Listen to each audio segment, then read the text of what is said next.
Yo, you already know what it is, man. It's your boy Domrick, man. And look, if you've been following the channel, man, you know that a couple months ago I dropped this post-scoring bully guard build. And look, I ain't gonna lie to y'all, this is probably one of my favorite builds of 2K23. And one of the reasons for that is because, look, this is a guard build, but it has a 91 strength on it. And y'all know most guards and most forwards, they don't put any strength on their builds. So majority of the time, I have a mismatch out there and it's easy to make plays, it's easy to score. I mean, as you can see in the clips in the back, I'm literally just bullying through people and getting to the bucket and putting it in the rim, man. And remember, this player is 6'4", and the majority of the people that I'm bullying, they're like 6'9", 6'10", and they still can't guard me. And the funny thing is, when I was first making this build, I didn't really intend to be a slasher. I was thinking more back to the basket. I wanted to learn how to do the post hooks and all that. But once I put that bully badge on and seen how effective it was, it just took the fun I was already having on the build to a whole nother level. And that leads me to another reason why I love this build so much, man. And that's because, look,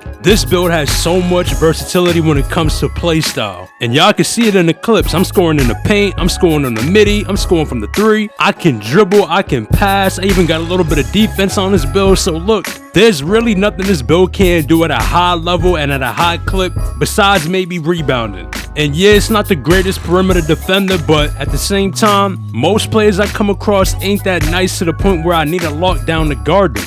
But look, man, with a build like this, bro, you get a lot of control over the game because look, at the end of the day, if they don't help them out, it's probably going to be a bucket, so they really got to pick their poison. It's either you let me go to work on my mismatch or you're going to give up a bucket somewhere else because somebody going to be open if you want to help. And as long as the spacing is proper, it's going to be easy buckets all day. So a build like this really simplifies the game, but y'all know how it is when you walk in there with randoms, man. A lot of people like to make it complicated, but at the end of the day, it really is what it is, man. A lot of dudes don't want to win, but you know, for the cats that really want to win, when I'm in there, I tell them like, yo, look, I got a mismatch, bro. Hit me, I'm gonna get y'all some open looks. Just space the floor out, be ready to shoot, and we gonna be good. And I know a lot of dudes don't want to watch the offense run through one dude. I totally get it. But when that random shit ain't working, man, you might want to try something more strategic to get the job done.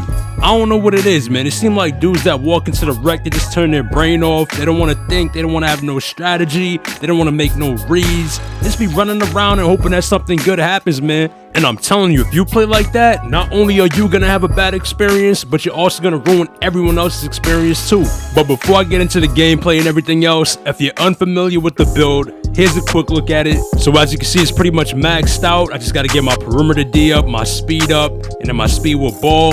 But when I'm looking at this build right here, man, I can see why it's so fun to use because offensively, nothing is missing. And I know a 60 perimeter D ain't nothing really. It ain't nothing too crazy or nothing to brag about. But once I get it up there, I guarantee you this build is going to be a way better defender. Now, when it comes to the finishing badges, man, as you can see, they're more catered towards slashing instead of like, you know, back to the basket, physical post scoring. And like I said earlier, that's because I've been using the bully badge, man. And look, the best way I could put it to y'all is like this, bro. I view bully as like blinders for gathers and finishing at the rim. Because even though I have got some bully animations when a defender was in front of me, I've noticed more consistent activation when a defender's trying to hip ride me or is out of position. So anytime I'm driving to the rim or attacking a basket and I see any contact like this right here, bro, I'm going straight up.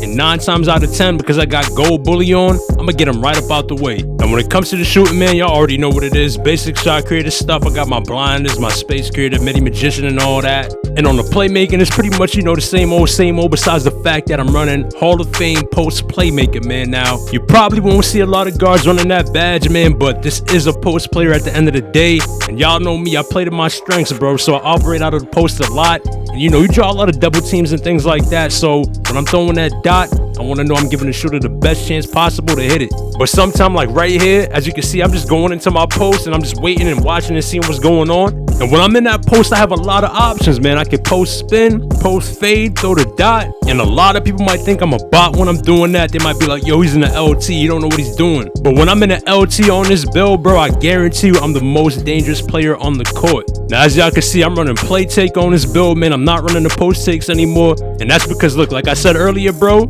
you're gonna need help when you're guarding this build. Whoever's guarding me, they're gonna need some help from somewhere. Somebody's gonna be tempted to help them out. And if they don't help, I'm gonna score. It's really that simple. Now, the only mistake mistake I made on this build was making him a small forward. I wish I had made him a point guard, but because I made him a small forward, sometimes I get put at power forward, and y'all know how that goes. You might get bullied down low, but it really goes both ways, because even though I can't guard them bigs in the paint, they're gonna have a hard time guarding me on the perimeter.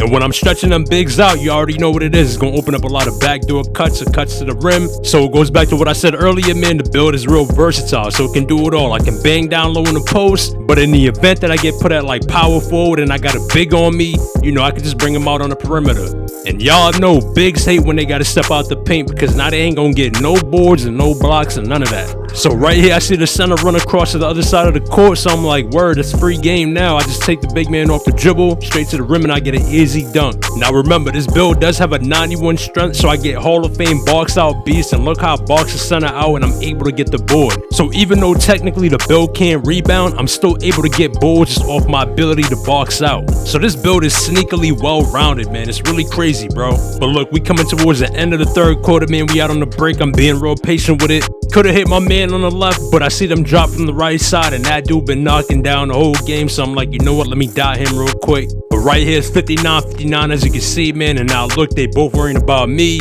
And when I'm out there on this build and I got to stretch big on my team, bro, it's easy money. Now I get fouled on a layup attempt and I end up at the free throw line, so you know I'm gonna knock these two down, man. You gotta knock down your free throws, man. I don't know why dudes be coming into the rec with no free throw on their build. That blows my mind, bro. I'll never get it. So luckily my teammates had brains, man, and as you can see, they go into a nice little 5-out. So what that does is it allows me to take advantage of this mismatch right here, because look, I'm on a 6'4" player and I got a 7-footer trying to guard me. Now I'm not the fastest 6'4", but I'm fast enough to get by a 7-footer. And y'all seen the center come from the left side with the late help, and that and one, that's that Hall of Fame fearless finisher, man. I'm gonna finish that damn near every single time. But right here, this dude goes up with a bad take, man, gets his shit sent back, and now we out on the break. I throw it ahead to my man, he gets an easy dunk, so it's looking real good for us, man. We up 6, couple minutes left to go in the fourth quarter. And by the way, shout out to these dudes, man, because a couple of them messaged me after the game, and you know, they said they rock with the channel and all that, man, so you already know what it is, man. I appreciate that support. But as y'all can see, man, we pretty much took control of the game, and now it's a wrap. So I'll finish the game with 16 and 12, man, and that's how it'll look if you got shooters around you who can hit when you dot them. So yo, hope y'all enjoyed the gameplay and a quick update on this build, man. As always, I appreciate all the support. If this is your first time seeing me play on this build, man, let me know what you think about the build in the comments, man. And look, if you ain't following me on Twitter, man, be sure to give me a follow over there at BeLikeDom. And y'all already know what it is, man. Stay up, and I'm gonna catch y'all in the next one.